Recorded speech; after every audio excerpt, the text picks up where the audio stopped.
Hi, I'm Matt Lister. I was an athlete for Great Britain for around 10 years as a canoe slalom athlete, and I'm now better known as one of the Brit crew off of RuPaul's Drag Race UK.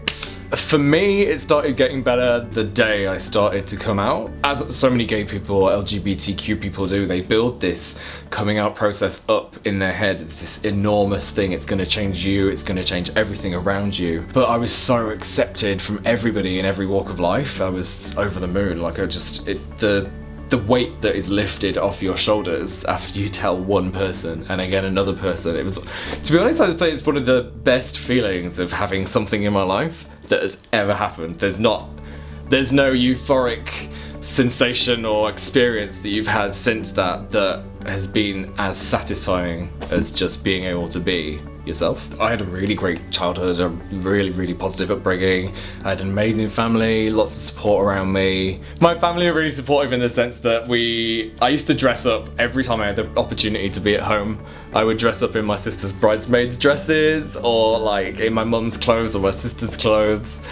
I couldn't have wished for better parents when I was growing up. I didn't know what gay was until maybe year 6, year 5, and my next door neighbour had said that I was gay. I didn't understand what it meant, and I was asking other people, like, oh, what did gay mean? And they tried to explain to me that it was just that you were attracted to men, and then because it was such a negative way that they'd called me it, I was like instantly like, oh, this isn't okay, it's obviously not right, I can't be this thing. To the point that I was so adamant that I was gonna tell myself and I was gonna become not gay, that I would sit, like I wasn't a religious person at all, but I would sit in bed at night and I would pray to a higher power to just make me normal. And that's what I would say to myself. I just want to be normal, I want to blend in, I don't want to be something weird, I don't want to be something that's not accepted, I just want to be able to be. I realised that it was okay to be gay with everyone that was around me, my support group, my peers. I was still the same person to them that they loved before that, and it was just another part of me that they got to learn about. When I was growing up through school, there was a phase of, you know what the kids do, like they pick on you for different things, and the thing I was picked on all the time, I mean, I was quite overweight, I was spotty, but there was a phase through my high school years called happy slapping, and people would basically run up behind you, jump in the air and slap you as hard as they can on the back of your head to try and knock you to the floor. And I was victim to that every single day, to the point that people would do it in the locker rooms when we were changing for getting ready for PE.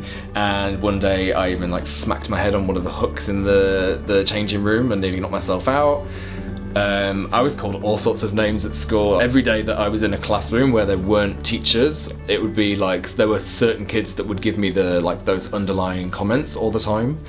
And even in some situations where I was being called those things in front of a teacher, I was being told by the teacher that it was my fault for aggravating them.